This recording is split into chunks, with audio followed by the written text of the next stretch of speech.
ధునోతు ధ్వాంతం నఃతులితదళితేందీవరవనం ఘనస్నిగ్ధశ్లష్ణం చికురనికురంబం తవ శివే యదీయం సౌరభ్యం సహజముపలబ్ధుం సుమనసో వసంతస్మిన్ మన్యే బలమధనవాటీ విటపినాం. అమ్మా పార్వతి, వికసిస్తున్న నల్ల కలువల సమూహముతో సాటి అయినది, మేఘము వలె దట్టమైనది, మృదువైనది, సుగంధ తైలముతో శోభిల్లుతున్నది అయినటువంటి నీ కేశపాశము మాలోని అజ్ఞానాంధకారాన్ని పోగొట్టుగాక అంటూ అమ్మవారి కచవర్ణన అనగా కేశవర్ణన చేశారు ఆదిశంకర్లు. చంపక శోకపున్నాగ సౌగంధికల సత్కచ అని వసిన్యాది వాగ్దేవతలు గానం చేశారు. ఇంద్రుని నందనోద్యానములోని ఆ దివ్య పుష్పాలు అమ్మవారి కేశములకున్న సహజ సుగంధమును పొందడానికా అన్నట్టు అమ్మ కురుల్లో చేరాయట. అమ్మ యొక్క కచధ్యానానికి ఒక ఫలితం ఉంది. అమ్మవారి కేశములు నల్లగా ఉంటాయి.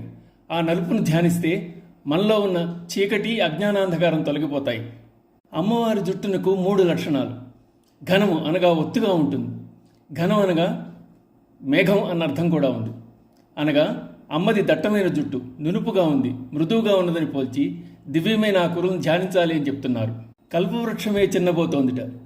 కల్పవృక్ష కుసుమాలు ఉదయాన్నే వికసించి సాయంకాలం అయ్యేసరికి వాడిపోతాయి, వాసన కోల్పోతాయి. కానీ అమ్మ కురుల సుగంధం వాడిపోదు.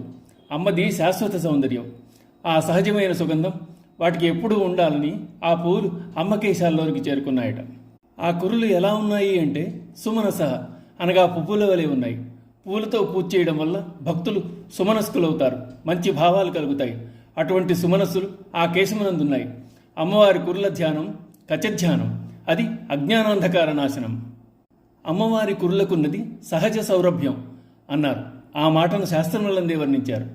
అయితే పాండ్యరాజ ఆస్థానంలో ఒకసారి ఒక బీద పూజారికి శివుడు రాసిచ్చిన పద్యంలో అమ్మవారి కురులు సహజ సుగంధములు అన్న పదాన్ని దోషలక్షణం అని పలికిన నత్కీరునకు శివుడు తన లలాట నేత్రాన్ని చూపాడట. ఎదురుగా ఉన్న శివుని గుర్తించగా నుదుటి మీదే కాదు తల చుట్టూ కళ్ళు ఉన్నా భయం లేదు, పద్యంలో దోషం ఉంది అని వాదించాడు నత్కీరుడు.